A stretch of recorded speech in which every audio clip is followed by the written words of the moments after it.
Sudah ya, relatif semua.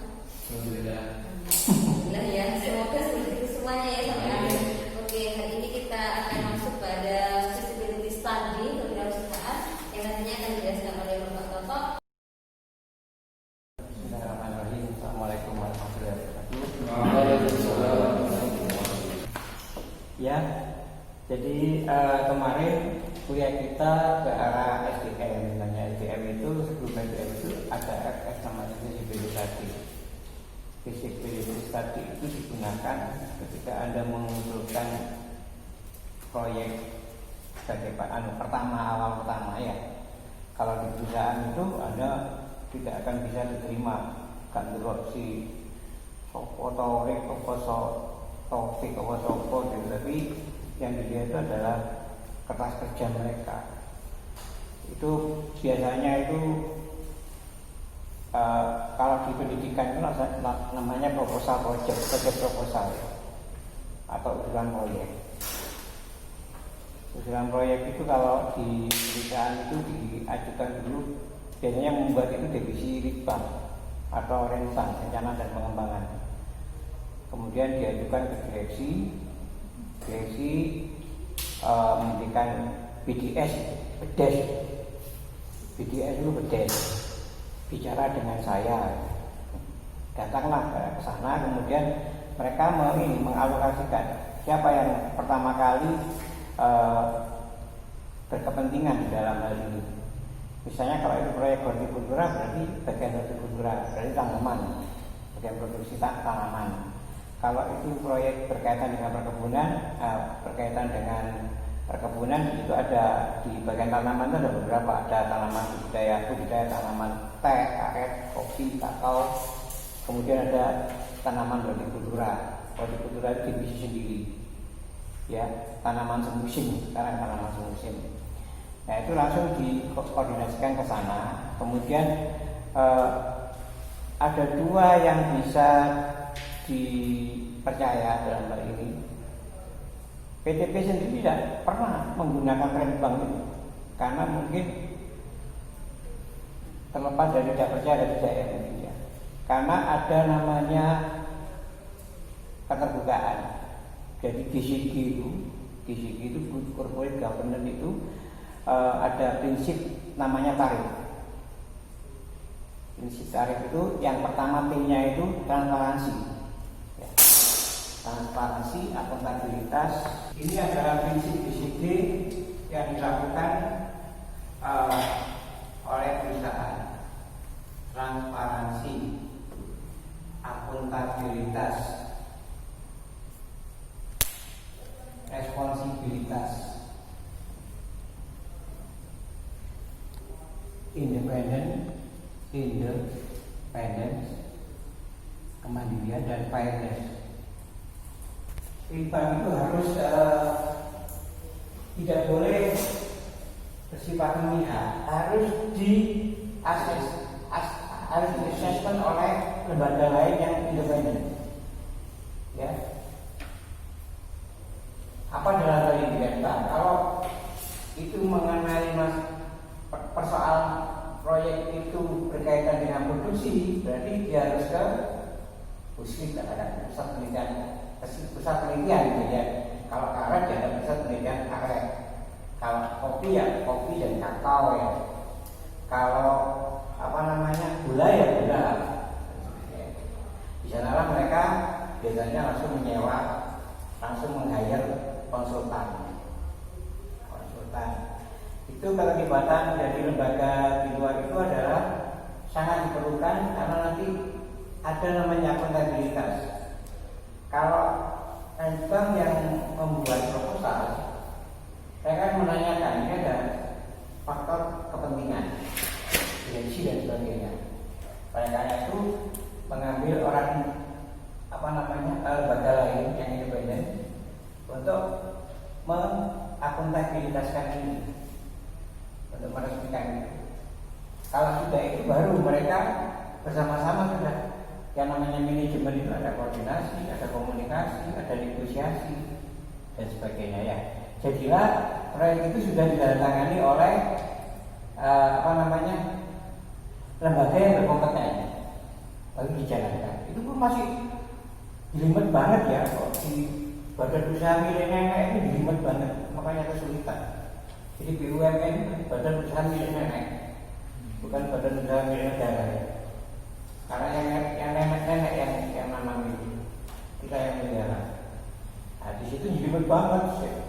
Diawali dengan apa namanya macam-macam lah gitu ya proposal itu. Tapi kita nggak usah cerita itu, langsung aja jadi proposal atau feasibility study itu. Anda sudah masuk ke sana sudah. Nanti kalau misalnya Anda masuk ke lembaga, ke PTP atau ke usaha, itu Anda sudah tahu ini lah prosedurnya untuk membuat RS itu ya. Gitu ya. Jadi itu perlu Anda tahu, perlu Anda buat. Buatnya bagaimana latihan di sini. Ya. Kadang saya mau cerita masalah ini apa namanya, bukan sukses story ya, pengalaman di PTP itu.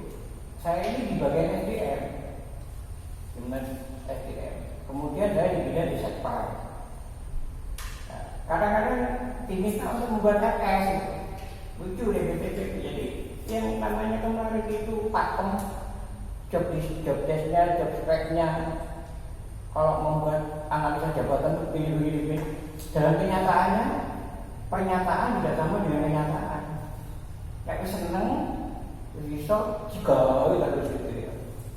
Disitulah tak loyalitas kita, dedikasi kita diuji. Hari ini, ya apa? Di PTP itu tidak ada namanya CBRM, kompetensi Based Human Resources Management System. CBRM itu bagaimana membuat penilaian seseorang berdasarkan CLI, kompetensi level index. Jadi nanti saya ceritakan. SDM kemarin sebenarnya mau saya buat waktunya terlalu sempit ya. Jadi ada kompetensi. Jadi orang itu bisa menilai berdasarkan like and dislike. Saya ngangkat misalnya saya ngangkat siapa si Helmi katakan, karena saya suka. Tidak ada pilihan itu CLI-nya. Requirement kompetensi level yang diminta oleh perusahaan itu untuk bidangmu apa, berapa nilainya. Tetapi karena saya kepala bagiannya, saya memberikan nilai tinggi. Tidak bisa, karena semuanya online.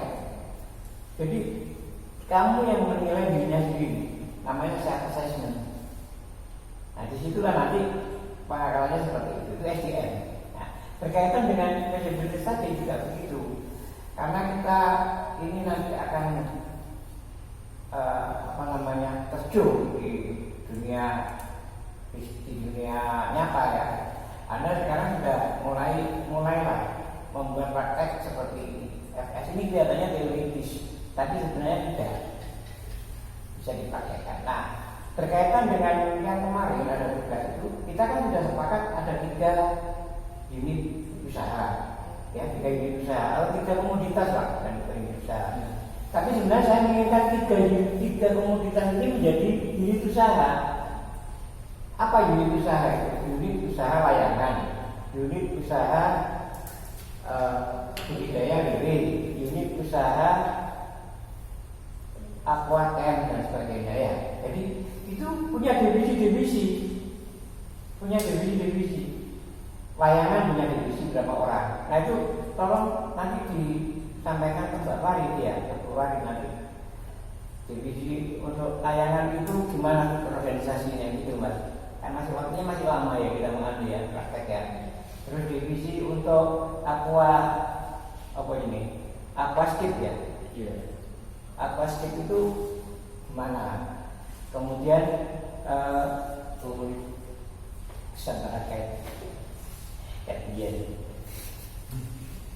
apa namanya budaya ini apa namanya aquaponik. Disingkat saya masih terlalu banyak ya, tidak aquaponik. Nah itu boleh Anda beri nama sendiri. Pimpinannya siapa? Tergantung, saya tidak membatasi harus struktur organisasinya itu harus ketua, bendahara, sekretaris harus begitu. Boleh Anda menggunakan kata profesional, direktur, misalnya. Oh ini masih gaji bayar kan? epok-epokan gitu ya. Epok-epokan niatnya kita belajar dibayar gitu. Kita belajar profesional. Jadi direktur apa? Itu mungkin kalau di layangan itu ada direktur utama yang khusus menangani semuanya produk layangan. Tapi ada beberapa bawahannya. Bawahannya itu mungkin direktur produksi, dia khusus menangani produksi. Koordinator produksi ya katakan gitu. Dan direktur ya nggak apa-apa lah, apa di bawahnya manajer produksi apa.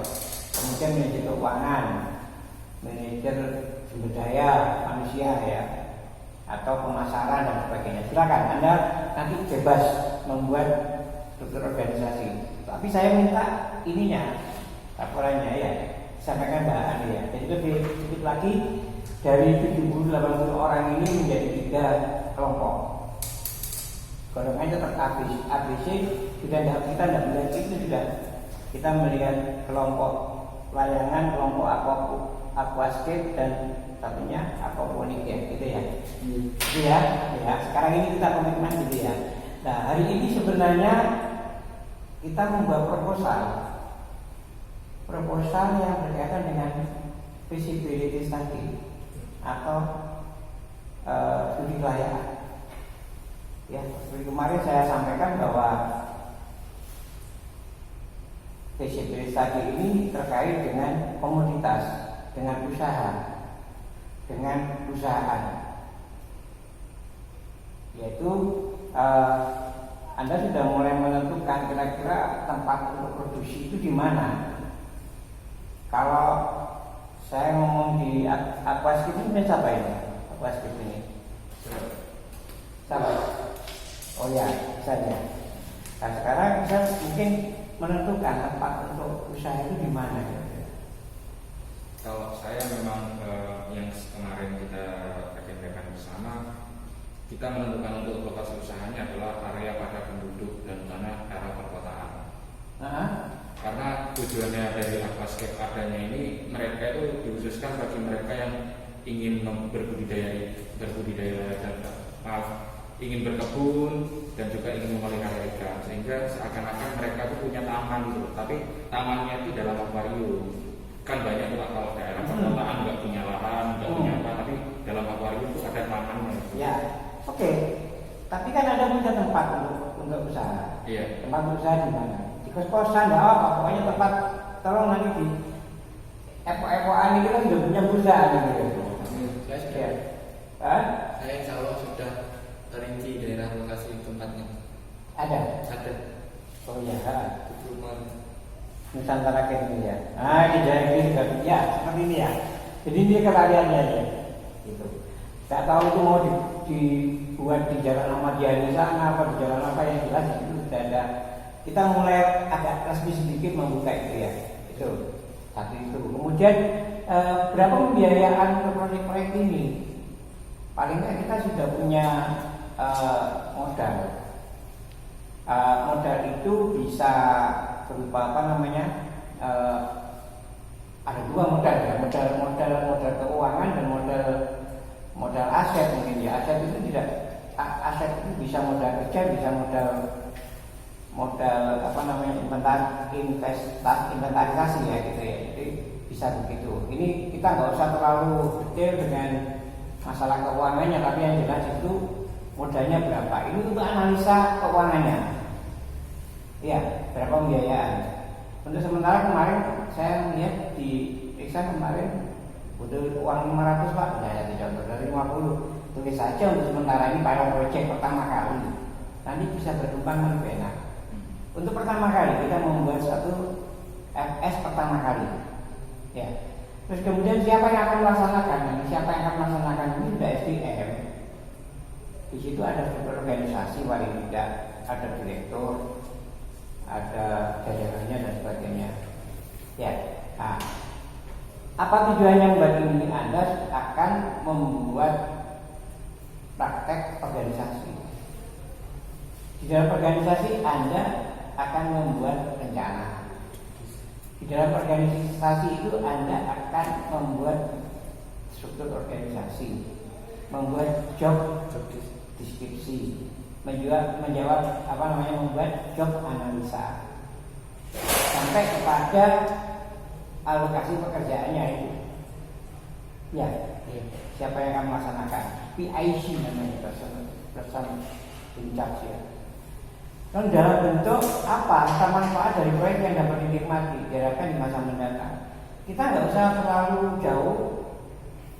Kalau perlu ya jangka panjang berapa tahun. Tapi untuk ini aja semester ini. Indikatornya apa? Kalau Anda berhasil, kalau Anda sudah membuat bukti fisiknya. Kemudian kalau keuangan untung rugi tidak masalah, yang penting Anda sudah membuat. Untuk proyek ini loh ya, ini latihan ya, latihan. Konsepnya seperti itu. Jadi katakan, maaf saya terpaksa mengambil ini ya, mengambil Nusantara Cat ini ya. Anda yang lain nggak usah iri, nggak usah cemburu ya. Ada yang ngomong apa skip itu angel gitu ya, terus layangan gitu ya. Wah ini film porno adonan. Jadi Nusantara gitu tuh, Nusantara Cat ya, layangannya. Nusantara Cat ini manfaat membuat Nusantara Cat ini gimana? Manfaatnya apa? Ini masuk dalam latar belakang persoalan FS. Jadi mengingat apa? Ini adalah satu proyek baru, inovasi budaya baru tentang bagaimana membuat orang-orang itu bisa menghargai atau mengapresiasi budaya baru tentang layangan dan sebagainya. Nah ini saya minta ini, mudah-mudahan ada di sini ya, ada latar belakangnya ya. Ya karena baru saya terima itu kayak semua aja ya gitu ya. Oke, nah, itu kemudian ini latar belakang, tak kasih contoh ini latar belakang, oke ya. Kemudian latar belakang, pendahuluan tujuan dan manfaat, kemudian profil perusahaan ya, profil perusahaan itu anggap aja didirikan tahun ini gitu. Ya. Kemudian ya visi boleh, visi sudah benar nih sudah. Kalau perlu ada tambahin tata nilai, oke. Kayak, nah ada sip. Organisasinya, wah ini lengkap sudah. Ini baru profil perusahaan. Nanti kalau perlu promosi itu kita membuat resume sekilas tentang perusahaan untuk promosi. Untuk promosi ini kan tidak harus dimasukkan kemana-mana. Brosur itu adalah sejarah singkat perusahaan, ya gitu ya. Oke, ini sudah masuk di dalam core-nya, latar belakang, profil perusahaan. Kemudian dalam FS itu ada beberapa aspek yang ditampilkan ya. Contohnya gini. Paling tidak adalah satu aspek pemasaran, ya. Kedua aspek keuangan. Tiga aspek teknis.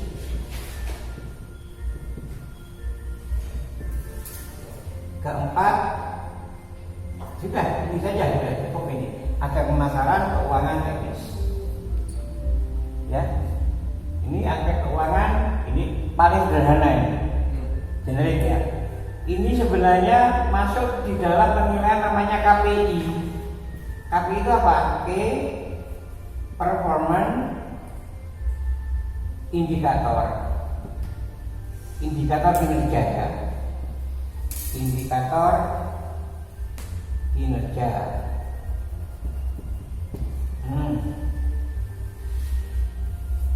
Indikator kinerja. Jadi yang dinilai KPI itu cuma 3 aspek ini. Satu, KPI itu ada namanya aspek operasional.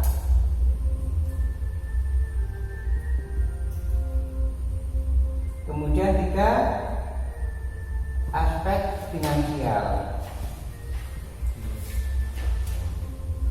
Dan 3 aspek dinamis. Sekarang Anda masukkan aspek operasionalnya apa? Masalah teknis. Ya, teknis di sini ya. Finansialnya apa? Keuangan ya, keuangan. Aspek dinamis pemasaran. Aspek dinamis ini menunjukkan bahwa bagaimana dinamika perusahaan Anda berjalan. Omsetnya, pelanggannya, istilahnya bagaimana mempromosikan, bagaimana merekrut orang dan sebagainya. Ini ya, 3 aspek ini dinilai oleh KPI. Ini biasanya dinilai aspek kepesannya berapa gitu ya. Nilainya ini dalam bentuk nilai ya. Tapi yang saya mau katakan ada TLI namanya kompetensi level index. Itu adalah kompetensi level Anda, indeks level kompetensinya Anda berapa? Yang diminta oleh perusahaan berapa? Biasanya konsultan yang memberikan ini. Tapi oke, kita lupakan. Sementara ini aja dulu. Nah, kita lihat di sini daerah lokasi oke, sudah masuk latar belakang ya. Jadi kalau begitu bentuknya proposal itu 1, pendahuluan boleh, latar belakang tadi.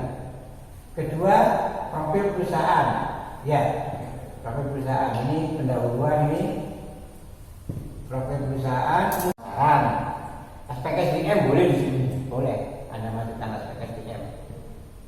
SDM ini produk pemasaran, dinamika ada di SDM ya. Kemudian yang keempat adalah aspek keuangan, 5 aspek SDM dan 6 aspek teknis. Nah, di sini aspek keuangan ini biasanya terakhir. Kita lihat di sini di nomor 6 ini.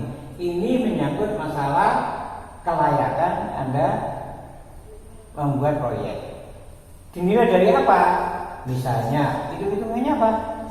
Benefit cost ratio. Ya, BIP misalnya ya. Apalagi payback period.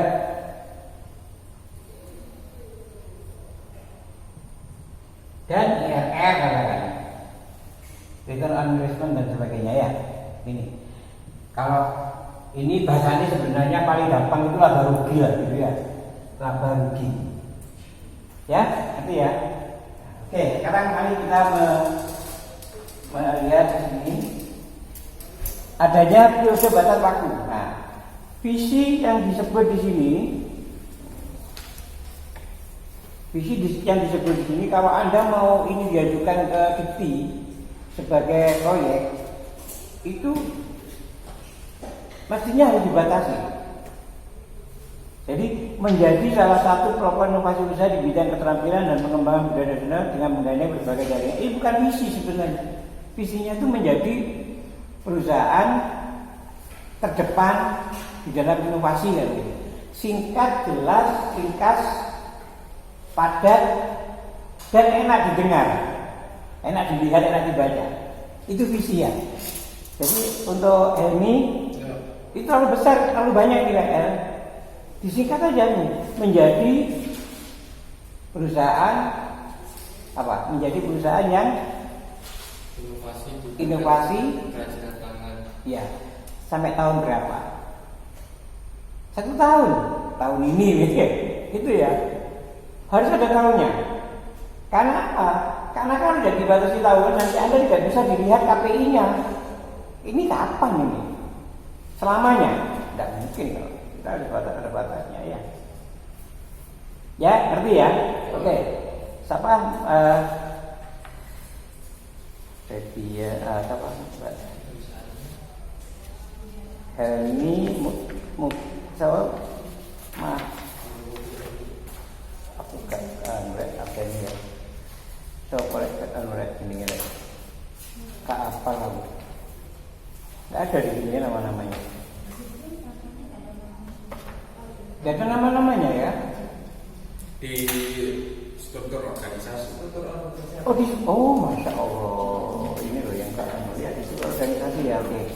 Di struktur organisasi. Analisa usaha. Analisa usaha itu aspek finansial ya. Boleh ketemu. Istilahnya banyak sekali. Baik, saya memberikan contoh saja mengenai ini apa ya? Nusantara Cash. Kemudian ini ada organisasinya. Nuri Ihsan ya. Dan aku bisa jelaskan orangnya.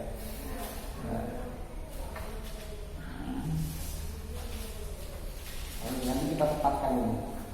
Oke, di sini untuk organisasi sudah.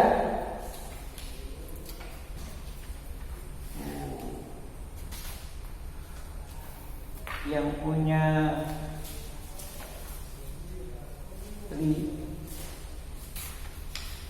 punya apa polis apa? Kawan lagi seperti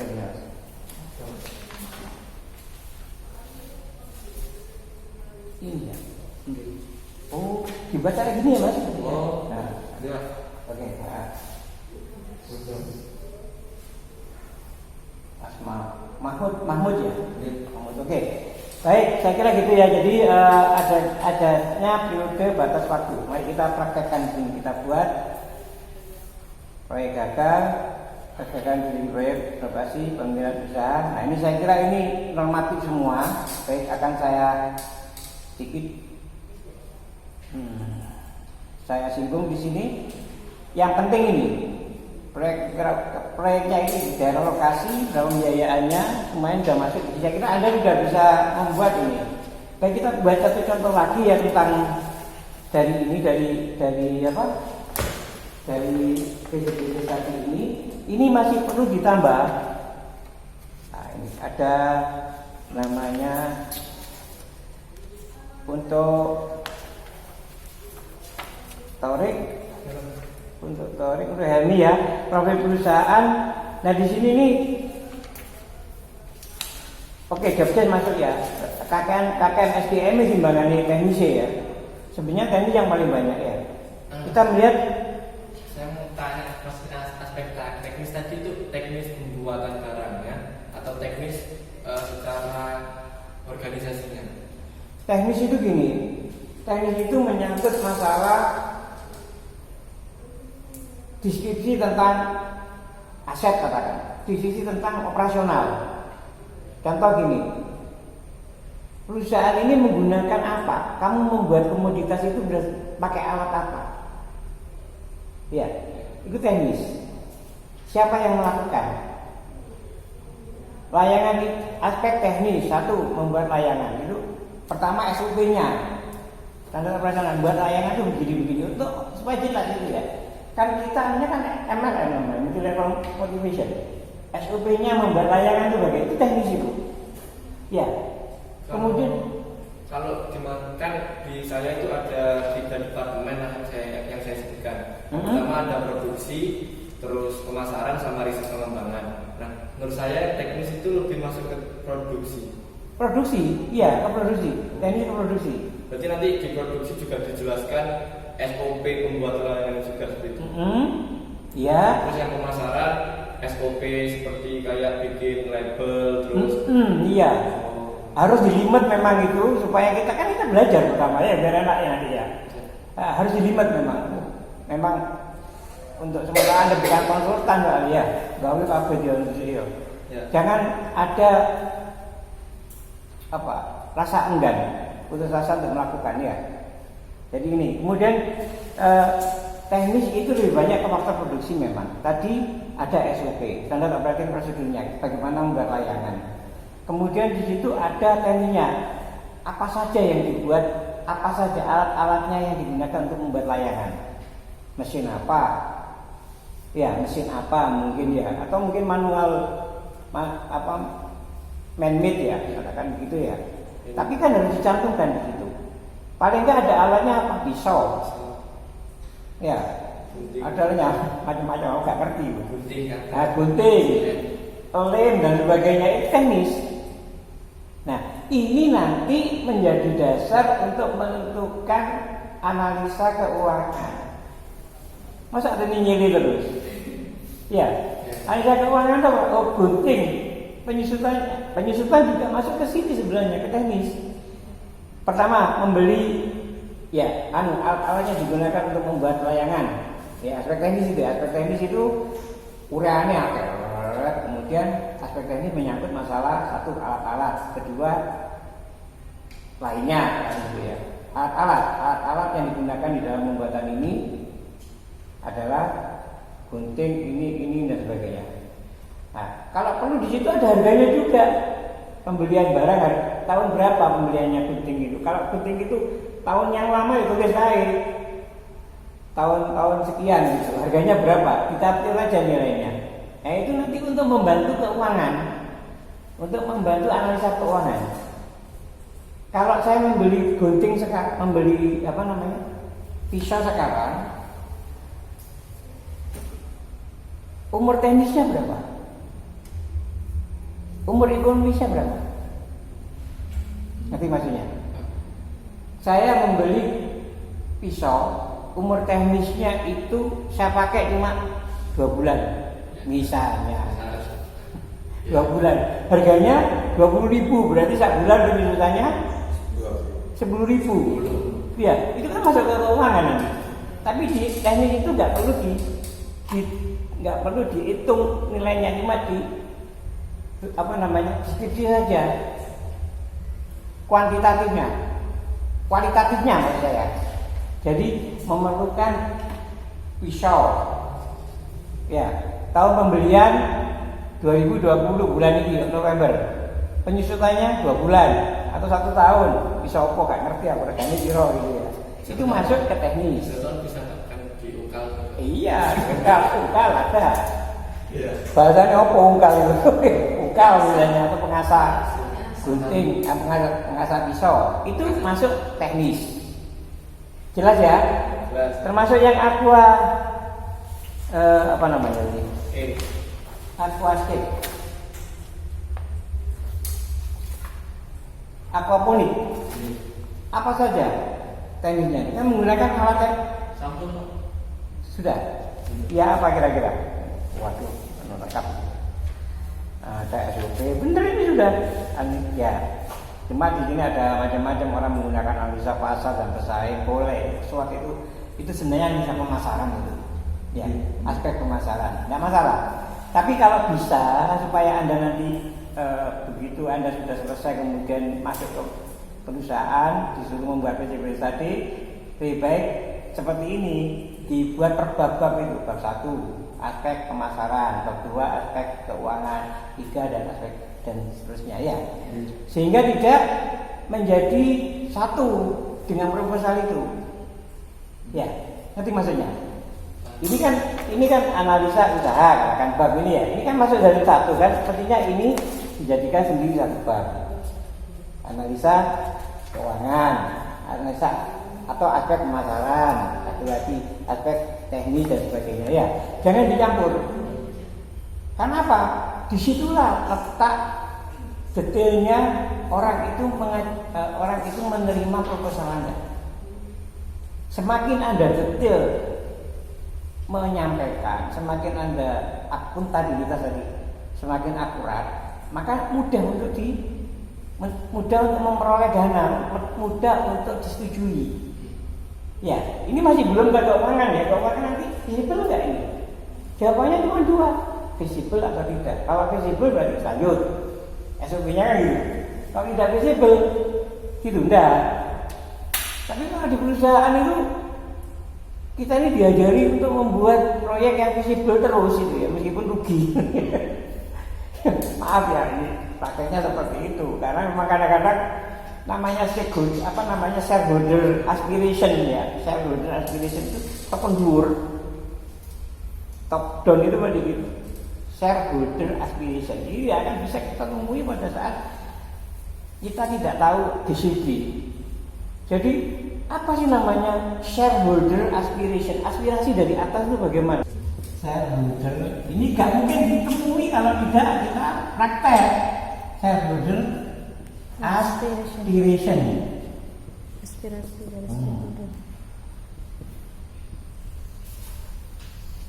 Apa shareholder aspiration itu? Aspirasi dari atas dan pemegang saham. Nah ini menteri kalau di BUMN. Ya. Jadi harus dilaksanakan program itu. Ini sudah program insidentil sebenarnya. Tapi kadang-kadang dia menyulitkan orang gitu ya. Gitu ya. Jadi itu.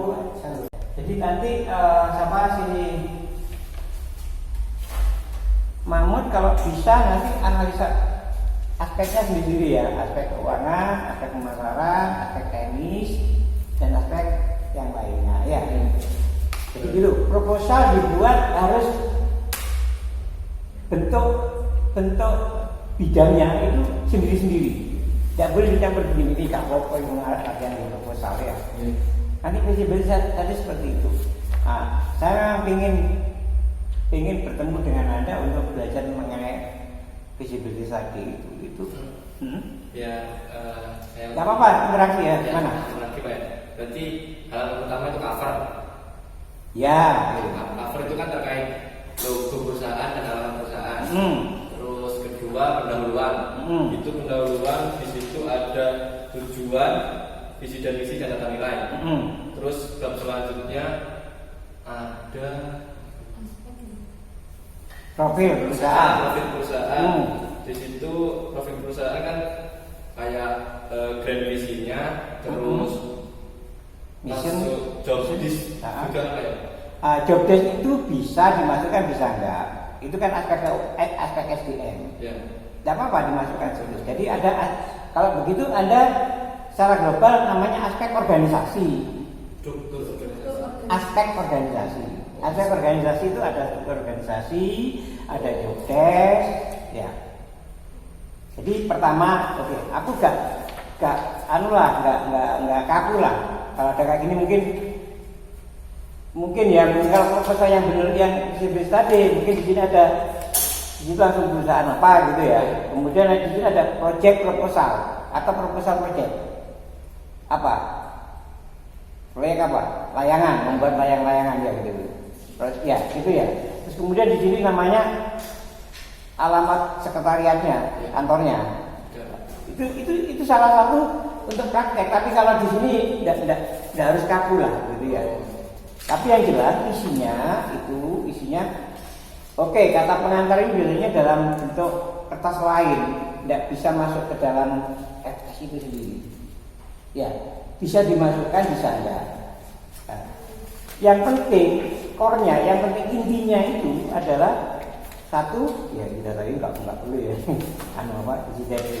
yang penting ini pendahuluan. Anda membuat latar belakang proyek ini apa tujuannya? Tujuannya boleh isi latar belakang, kemudian tujuannya mana? Sudah benar ini tujuannya, ya. Boleh ini masuk ke manfaatnya ada, kemudian sudah selesai di sini aspek organisasi. Ya, aspek organisasi. Satu, company profile. Aspek organisasi, company profile itu masuk dalam aspek organisasi boleh. Ya, keseteran perusahaan. Jadi bab 1 aspek organisasi. Aspek organisasi 1 ya, profil perusahaan atau company profile. Gitu ya. Kemudian susunan organisasi, ya, susunan organisasi, manajer, direktur dan sebagainya. Kemudian yang ketiga apa? Visi misi misalnya. Visi misi taruh di atas, Visi misi masuk pendahuluan. di depan, di depan. Di pendahuluan boleh, di aspek organisasi boleh. Ya. Di dalam company profile itu sebenarnya visi misi. Iya, jadi company profile ini kemudian visi misi. Ya. Terus kemudian setelah itu visi misi, tujuan ya, tujuan perusahaan ya, tujuan perusahaan. Terus kemudian ada namanya struktur organisasi. Nah, struktur organisasi itu boleh dibuat uraian tugasnya, boleh tidak. Ya. Kalau di dalam visibilitas tadi biasanya nggak perlu struktur organisasi, apa namanya job desk-nya itu. Tapi kan kita belajar banyak di sini biar tahu benar ini perfect enggak gitu ya. Ya, tapi ya. Jadi satu latar belakang, ini sendiri ini sudah latar belakang ini sendiri visibilitas tadi ini. Apa namanya pendahuluan sendiri juga. Latar belakang tujuan membuat proposal itu ya. Terus kemudian kegunaan dan manfaat. Kemudian di sini aspek organisasi. Aspek organisasi menyangkut satu Profil usaha. profil Usaha. perusahaan, Distribusi, company distribusi, profile. sama data. Kedua, struktur organisasi. Nah, yang ketiga, sorry. Coba diulang. Di bab 2 ini ada organisasi ya. Satu, profil organisasi. Visi, misi. Visi sama data. Iya, visi, misi, tata nilai, tujuan dari satu. Ya. Terus kemudian yang ketiga, struktur organisasi. Ya, struktur organisasi ya. Sudah selesai di situ. Kalau Anda mau menambahin job desk-nya ya monggo. Nah, terus bab 2. Bab 3, aspek pemasaran. Ya. Bab 3 aspek pemasaran. Aspek pemasaran itu apa saja yang kira-kira jadi grand goal setting-nya? Pemasaran itu gambaran pemasaran Anda, mungkin pemasaran kita, pemasaran ini akan dilaksanakan segmentasi terutama, segmennya di mana, targetnya di mana, kita mengambil posisinya di mana. Itu boleh teori secara konseptual, boleh juga implementasi atau praktek. Bab 2, bab 3. Berarti maaf Pak, saya berarti untuk aspek keempat sampai ke bawah itu terserah dari perusahaan Pak ya? Iya, dari perusahaan. Nah, kan masing-masing tidak sama. Ya, tolong dilihat nanti ya, ngomong saat ini ya. Jadi aspek organisasi itu, aspek pemasaran itu Anda bisa melihat, misalnya pakai strategi generik tadi, positioning, targeting, and segmentasi ya, itu jelas itu. Tapi tidak teori saja. Kalau bisa ada prakteknya. Gimana caranya? Segmentasi, kita membidik, misalnya kita membidik penduduk usia muda yang sekian. Di situ ada targetnya berapa? Usia muda sekian. Di daerah mana? Itu prakteknya itu. Teorinya kan itu teorinya kita masalah definisi saja kan. Ya. Oke. Organisasi, pemasaran. Kemudian yang ketiga aspek apa? Teknis. Ya, aspek teknis ya. Aspek teknis itu tadi alat-alatnya dipakai, SOP-nya itu teknis itu, SOP teknis, SOP sama alat-alat. Ya. Kemudian yang keempat aspek keuangan. Ya, aspek keuangan ya. Nah, di aspek keuangan itu antara lain ada namanya analisa wisata. Kemudian kesimpulan. Jadilah itu project namanya FS Feasibility Study. Ya. Ada penjelasan, ada yang mau ditanyakan? Tak tulis ini ya. FS ya. Satu tadi pendahuluan ini. Pendahuluan ini sebenarnya yang bab 2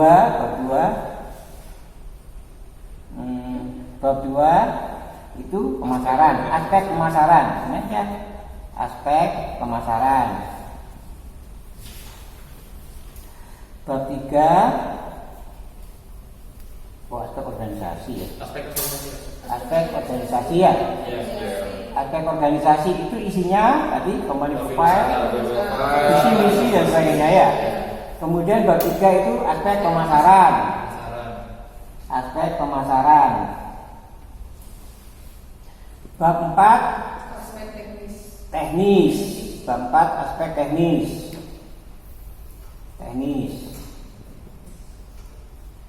Bab 5 bab 5 keuangan, aspek keuangan. Disinilah letak keuangan. Terus bab 6 kesimpulan dari kesimpulan ya. Jadi inilah sebenarnya dari FS itu sendiri. Ya. Di sini namanya summary eksekutif atau report executive reporting. Di pendahuluan ini nanti lembaran setelah ada ini semuanya, Anda membuat lembaran kayak tadi ada pengantar dan sebagainya, itu malah menjadi apa namanya di depannya ini daya tarik tersendiri. Jadi fokus interestnya di situ ya. Setelah semuanya disimpulkan di situ, namanya eksekutif. Ya apa tulisan ini? Eksekutif eksekutif summary ya, atau eksekutif summary atau summary report ya. Eksekutif report, reporting. Jadi ini eksekutif summary. Eksekutif summary di depan sendiri kata pengantar dan sebagainya. Oke ya. Ada yang ditanyakan? Saya lagi Pak. Sip. Ini kan pokoknya kan ada ke 5 bab itu Pak ya. Tapi kalau ditambah kan nggak apa-apa. Tidak apa-apa. Soalnya kan mungkin di teman-teman juga ada, di saya itu ada riset pengembangan juga. Jadi model riset pengembangan itu nanti kan kalau saya kan handmade kan pakai tangan. Nah itu soalnya kemarin saya dengar dari teman-teman saya itu ada alat yang langsung bambunya itu ditaruh di mesin langsung ditarik itu udah lurus gitu Pak. Kan termasuk pengembangan dari riset. Kan aspek teknis. Oh masuk ke teknis. Iya kan aspek teknis. Iya. Jadi dia ada mesin alat kan yang digunakan. Iya, termasuk inovasi. Saya tuh yang bisa membantu hal yang belum kita tahu. Oke. Ya, nggak apa-apa. Tambahin di sini lain-lain ya. Yang lain-lain ya. Pengembangan. Berarti sebenarnya ini kalau Anda global mikirnya fokus, itu sudah masuk ke semua ini. Termasuk bagaimana kita menyajikan ke pemirsa atau ke mana, ke pengembang atau ke sponsorship. Oh ternyata ini SPC besar ini memang sudah bagus gitu ya, katakan gitu, visible. Boleh Anda masukkan di sini lain-lain untuk apa? Tapi jangan lupa harus sesuai dengan visi lo ya, pengembangan itu ya. Sudah masuk dalam visi misi. Ya, ada lagi? Luar biasa yang dibahas di latar belakang pada bab pendahuluan itu apakah sama dengan profil usaha? Apa sama dengan Profil perusahaan. profil perusahaan? Oke, latar belakang itu yang dibahas apa nih Pak? Latar belakang itu mengapa Anda membuat proyek itu? Alasannya apa? Ya, profil perusahaan itu kan Anda membuat itu kan karena sudah ada latar belakang ini. Makanya saya tampung jadi perusahaan di profilnya seperti ini kan gitu. Makanya ada latar belakang seperti saya tampung untuk membuat satu usaha. Ya, jadi pendahuluan itu global. Ini di sini diskusi umum, gambaran umum saja. Pendahuluan tujuannya apa? Ya, tujuannya apa? Kemudian seperti inilah. Ini dikoreksi ya. Katakan untuk proposal ide usaha Nusantara Care. Ide usaha Nusantara Care. Coba kalau kita mau mengkritisi tulisan ini, kira-kira apa yang kurang? Yang tidak sesuai. Ini tadi menggugurkan kewajiban untuk laporan sebagai hasil praktek. Tetapi kalau Anda membuat FS bagaimana? Nah, saya minta Anda membuat lagi nanti FS. FS itu ya. Sing iki tetap kita nilai, kalau Pak Wahyu ya penting nilai ya. Tapi Anda membuat FS ini sebagai hasilnya Pak praktek sama Mbak Farid sama Mas Febi gitu. Ini loh membuat FS. Sudah mencakup 3 kompetensi sudah dari ini pertama ya, awalnya kita belajar membuat proposal dulu. Sekarang membuat prakteknya tuh FS yang kita pegang. Nanti buat lagi FS namanya feasibility study dengan itu. Oke? Paham ya? Di dalam FS itu ini ada lambang. Ya, namanya gini, feasibility study apa? Bukan Nusantara Care, perusahaan Nusantara Care.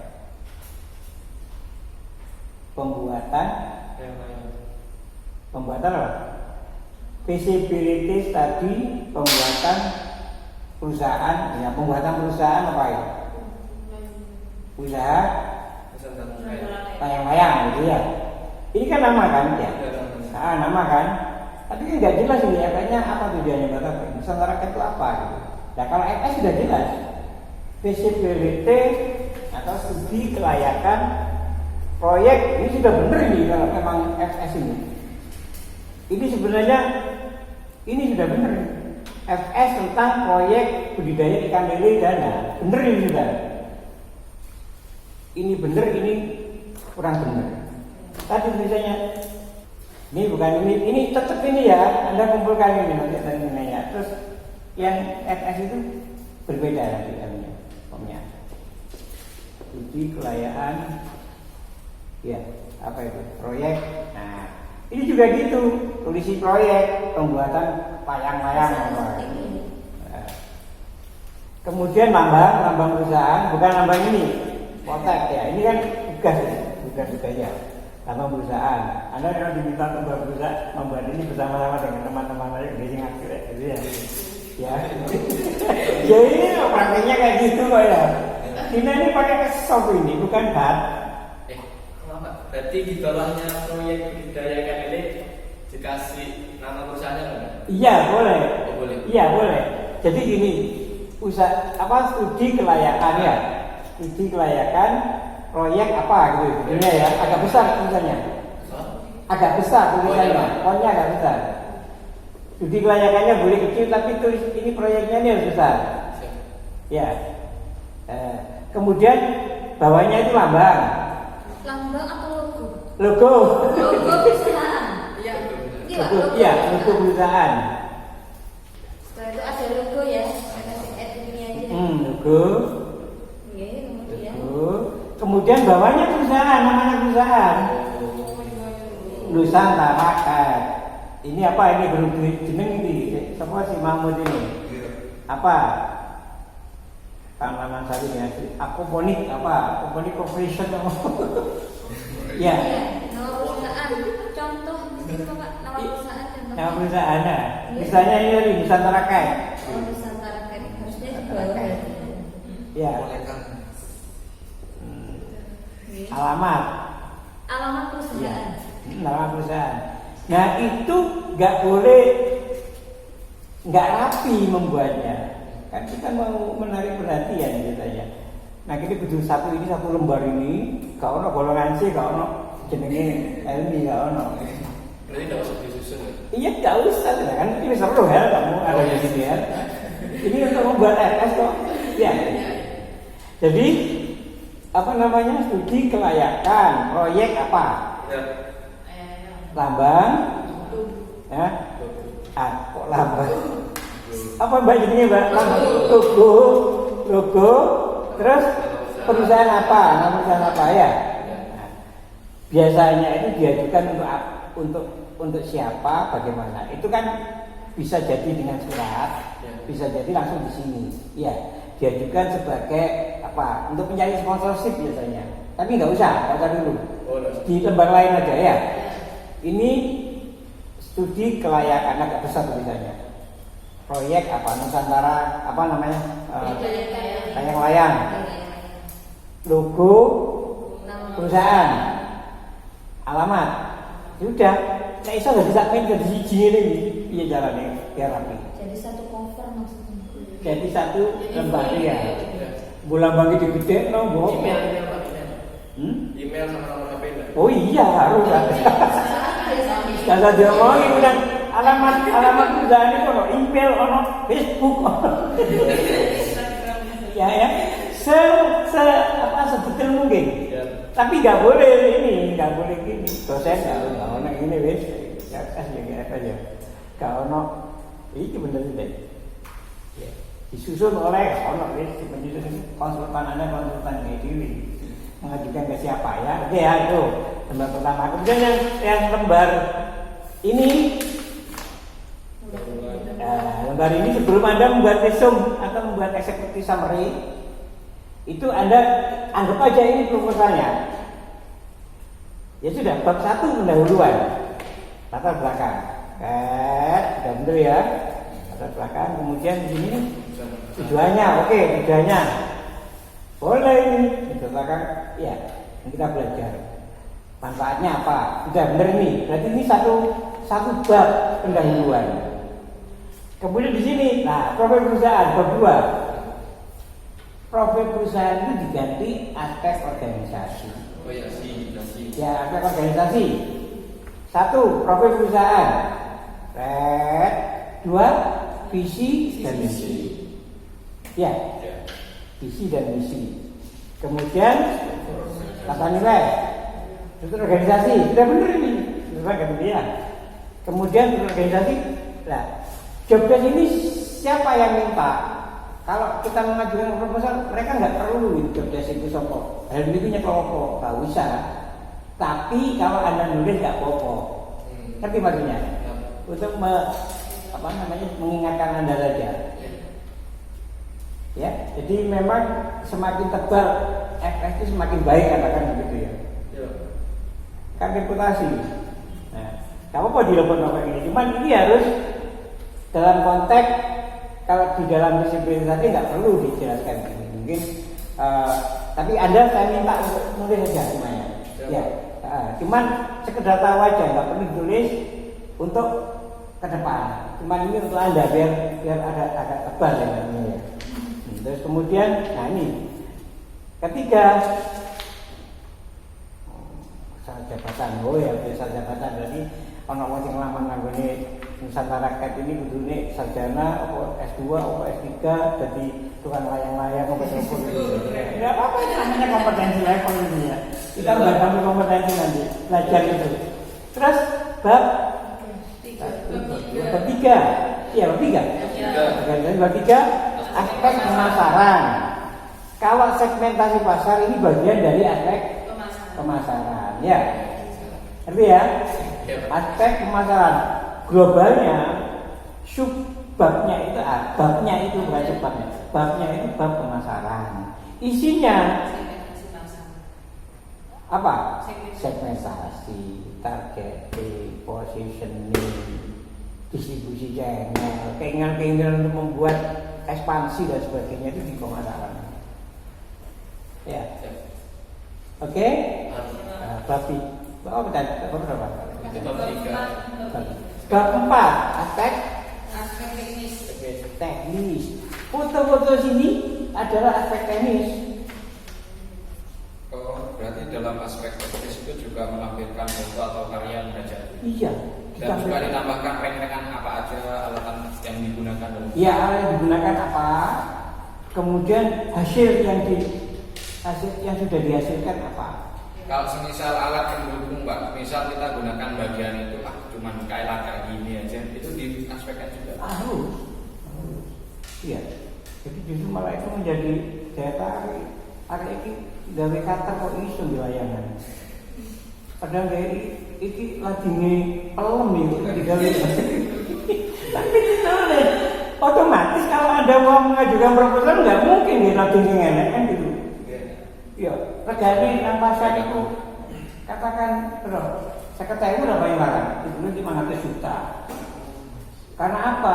Ini pisau ini tanya Pak, ini punya mata pisau ini. Jadi ngerti lah landepe ya ukuran berapa gitu ya. Misalnya begini ya, contohnya gitu. Dilipat gitu.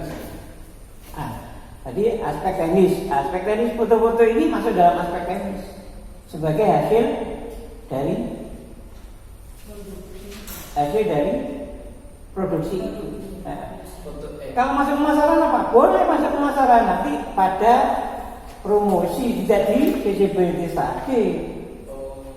Ya, aspek pemasarannya itu kan cuma ngelamar ya. Aspek pemasarannya ya di luar ini, background sur apa gak usah melakukan ini. Ya, itu bagian lain. Tapi di sini ada apa? Promosi melalui RS, melalui apa? Facebook, macam-macam. Gitu ya. Jadi aspek teknis. Kenapa? Yang kita penjualannya lewat media online ataupun secara konvensional. Termasuk aspek pasar. Berarti ke bab yang kita tadi. Cuma nggak usah pakai itu gambar. Gambar itu di bagian lain diproses untuk promosi di luar ini. Nah, berarti kita juga nyantumin. Misal kita jualnya lewat IG, kita menentuin IG-nya atau Facebook kita ngelakuin alamat Facebooknya. Iya, alamatnya.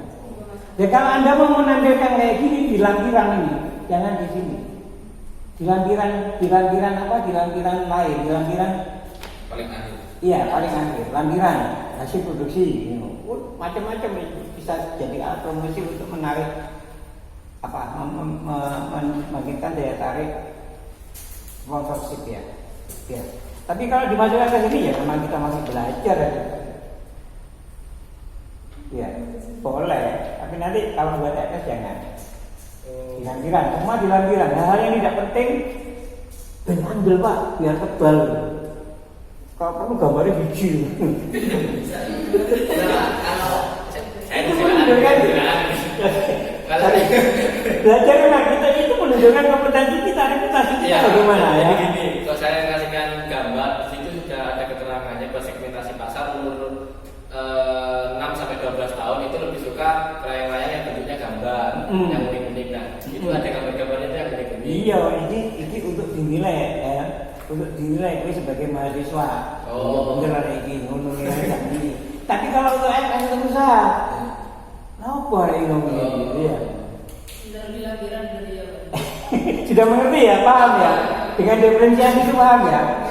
Oke, kita perlu praktek lah. Tak apa kita belajar teori, belajar praktek. Tapi kalau ini ya tak apa ini. Udah, apa? Grup hari ini pinter ya, gambar-gambar. Kalau ini foto, ini kertas foto gitu. Pak Zaman dikira songo. Nah, aku tak kayak songo karena apa? Hasil jerih payah gitu. Bukan hasil apa, jerih payah dia mau menampilkan kayak gini kan bondo gitu. Tuku kertas foto, tuku apa gitu ya. Tapi kalau sorry ya ngomongnya rada anu ya. Jangan tersinggung ya, ngomongnya mama kan ngono banyak ya. Masuk bulan saya itu. Jadi itu masuk di dalam brosur. Kalau mau menampilkan ini nggak perlu Anda menampilkan segmentasi itu. Untuk anak-anak ini Pak, kalau display di showroomnya itu ada displaynya anak-anak ini. Oh, berarti memang Nusantara Teknik selain dia usaha bisnis profitable, tapi ada benefitable. Apa benefitable-nya itu? Ada faktor edukasi di situ. Jadi mereka tidak menunjukkan kayak nandur apa namanya program ya, apa tanaman-tanaman gitu ya, itu diisi nandur ya. Sebenarnya nggak perlu kan orang kayak gitu, tapi karena ada aspek edukasi, ini namanya minyak kayu putih, ini namanya apa kayu manis dan sebagainya, itu diisi kan sampai bahasa latinnya, itu namanya aspek edukasi. Oke, segmentasi pasar. Nah, tadi beberapa itu. Sekarang Pak. Ini kalau melihat begini segmentasi pasar saja yang dibidik oleh Nusantara Cat ini. Tapi tidak menunjukkan positioningnya bagaimana. Punya keunggulan nggak? Tampilkan. Keunggulan kita begini Pak, beda dengan yang lain. Tapi ojo subjektif. Lah jirimu piye coba toko gitu ya. Jadi mau kan enggak gitu. Tapi kita wajib untuk menampilkan itu. Segmentasi, positioning, targeting. Itu pemasaran yang generik, strategi pemasaran generik. Oke. Terus yang terakhir aspek keuangan ya. Aspek keuangan memang diletakkan di terakhir karena ada analisa keuangan. Nah, di dalam analisa keuangan ini saya ngambil punya presiden ikan ya. Kayaknya ada di Sahara. Nah ini baik aspek keuangan.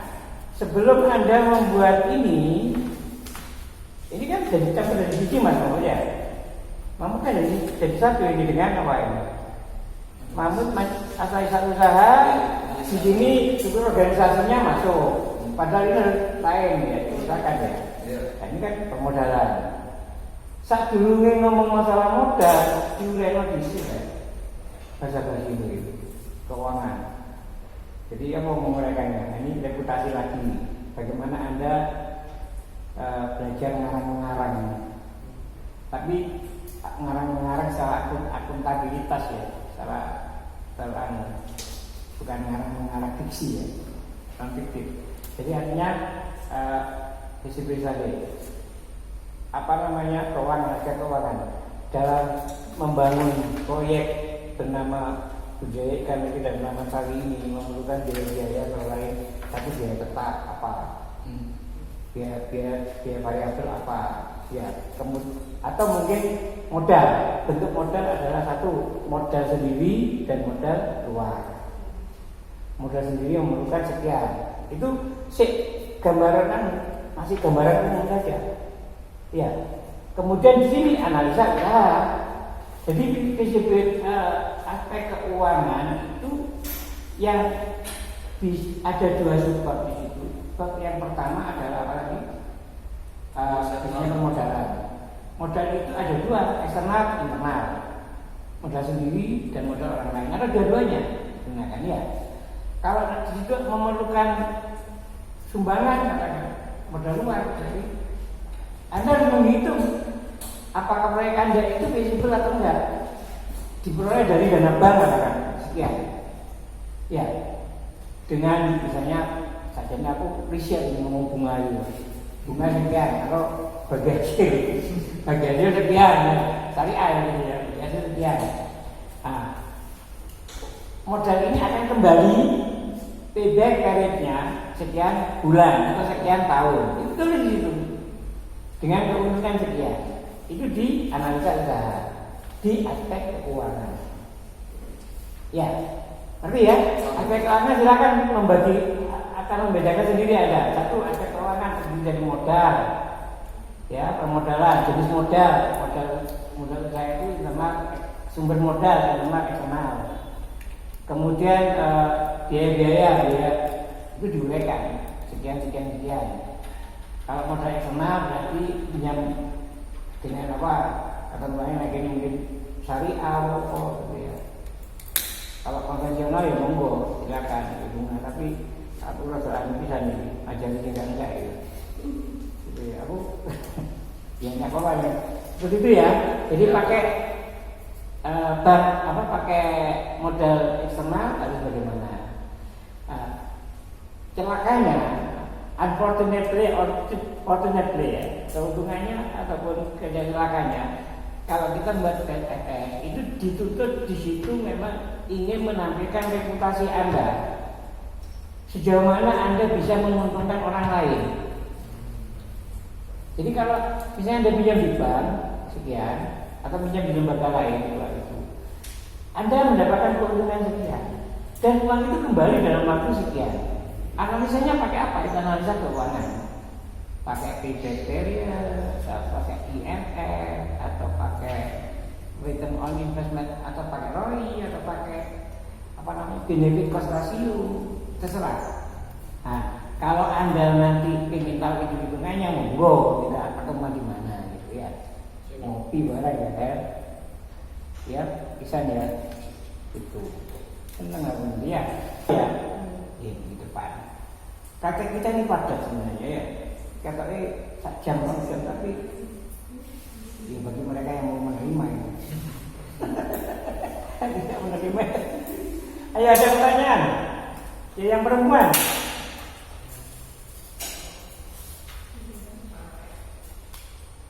Ada? Mau tanya? Kalau misalnya analisa mitra kan? Analisa mitra. Analisa Mitra. Apa lebih mitra? mitra. Bersama. Kan berarti Anda mau bekerja sama dengan mitra itu. Ya. Berarti mitranya kan harus diyakinkan dulu. Mitranya kan harus diyakinkan dengan proposal Anda. Ya. Kemitraan itu Anda anggap di sini adalah pihak ketiga. Seperti Anda mengelamar ini ke bank katakan. Mitra itu seperti itu. Mitra tertarik ya. Biasanya dengan mitra MUI dulu. MUI apa? Memorandum of Understanding itu adalah kenapa sepahaman baru di situ bisa nggak? Tadi kita buat KSO, kerjasama operasional. Kerjasama operasional tidak lain lagi sudah. Di situ ada perjanjian-perjanjian. MOU itu apa yang mau dikerjasamakan? Ya. Nah, kalau dengan mitra ya sama saja. Anda anggap aja sekarang jangan berpikir tentang mitra itu sama dengan pihak ketiga. Ya, tinggal negosiasi, komunikasi dengan negosiasi, kemudian disitulah letak bentuk kerjasamanya bagaimana, bagi hasil atau sharing sharing aset atau gimana. Kerjasama itu bisa modal, kerjasama dalam bidang modal, kerjasama dalam bidang operasional. Ada yang gini yang ekstrim itu, dia memiliki tenaga kerja, dia memiliki tenaga keahlian, Anda memiliki modal. Bagaimana KSM-nya? Kerjasama operasionalnya bagaimana? Modal ini kepandaian atau capital intelektualnya ini dinilai berapa rupiah sehingga menjadi namanya saham. Modal Anda dinilai berapa? Dari hasil usaha itu kan ada namanya jasa produksi, keuntungan. Bagaimana membaginya? Nah ini capital intelektual atau aset capital ini, kepandaian ini bisa dinilai dengan uang. Itu bisa. Uang dengan uang bisa. Misalnya modal usaha apapun ini 1 juta. Pakai yang pertama ya, modal pertama. Mahmud punya capital intelek. Saya tidak punya modal, Pak. Saya punya modal. Bersama Mahmud. Dan perjanjian itu harus itu. Jadi bagi hasilnya bagaimana? Kesepakatan. 50% atau yang punya modal banyak 60%, Anda 40%. Itu sudah hasil akhirnya ya. Itu kalau modal dibiayai dengan uang atau finansial dengan kemampuan. Tapi kalau misalnya Mahmud punya modal juga, saya punya 1 juta Pak, saya punya 1 juta. Bersama-sama. Bagi hasilnya bagaimana? Dan itu kerja sama modal. KSM ya. Nah, tadi kerja sama operasional itu bisa berupa intelektual, bisa berupa uang sama uang, ya. Bisa berupa apa? Karena sekarang ini ikut barang, ya barang itu sama dengan intelektual. Saya barang dinilai berapa? Saya punya mesin Pak, tapi tidak punya modal. Saya punya lahan, Pak, dia punya lahan, punya duit. Saya punya kepandaian dinilai. Bagi hasilnya bagaimana? Nah ini perjanjian. Kemitraan itu dianggap pihak ketiga. Ya, anggap aja ini Anda sendiri gitu ya. Kalau bisa sama, nang dewe ya. Pasti dia dulu ya. Apa sih? Bukan aku kok. Aku sih beli. Jangan dapat. Ayo, BM dulu. Pelajarannya besok di depan. Kita boleh. Sudah cukup? Oke. Saya tidak akan menambahkan, tapi saya akan bahas lagi. Saya bacakan lagi tugasnya mungkin dari bagian. Yang pertama itu saudara mengikuti susunannya ini, yaitu ada bab 1 yang terdiri dari latar belakang perusahaan saudara, tujuan dan manfaat. Kemudian yang bab kedua yaitu aspek organisasi yang terdiri dari profil perusahaan, visi misi perusahaan, kemudian struktur organisasi, kemudian job deskripsi kalau mau dibuat. Tapi kalau untuk dilakukan tidak perlu seperti itu ya. Kemudian bab 3-nya yaitu ada aspek pemasaran yang terdiri dari yang pertama ada segmentasi pasar, target dan ekspansi dan lain-lain sesuai yang sudah disampaikan tadi.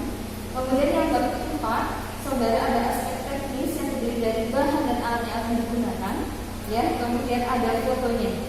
Kemudian setelah itu ada hasil produk. Kemudian juga ditambahkan dengan foto. Kemudian yang terakhir ada SOP, standar operasionalnya ya. Prosedurnya. Kemudian yang bab kelima itu ada aspek keuangan yang terdiri dari yang pertama ada letak pembuka. Pembuka ini mungkin gambaran umum tentang perusahaan saudara. Ya, itu keuangannya itu berupa bentuk modal seperti apa, jenis modalnya eksternal atau internal, kemudian sumber modalnya dari mana. Kemudian setelah itu ada analisa variabel keuangan, baik tetap maupun yang tidak tetap. Setelah itu disusul dengan adanya analisa, misalnya yang pertama harus BEP dulu, kemudian baru masuk BEP, BC rasio, setelah itu baru saudara bisa payback period. Kemudian yang terakhir IRR mau dipakai. Kalau misalnya belum mau dipakai, jadi nanti susunannya dari BEP, BC rasio baru payback period. Seperti itu ya. Kapal modal ini kembali, seperti itu ya. Apakah saudara sudah pernah masuk seperti ini? Belum? Pernah? Sudah pernah enggak? Oh, berarti kalau BEP belum. BT pastinya sebelumnya basic ratio. DBC. Oh sudah pernah dapat? Sampai pernah dapat ini Pak Toto. Berarti kalau saya nggak kasih materinya bisa? Kasih Oh, aja. ya, kalau hitungannya begitu ya. Iya. Oh ya sudah. Oke lah sampai di situ aja. Ada lagi Pak Toto? Monggo, kalau semangat tambah. Itu yang targeting segmentasi terus Ekspansi. Ada lagi? Sampun? Enggak Pak Toto ada tambahan lagi? Sampun? Ya, ada.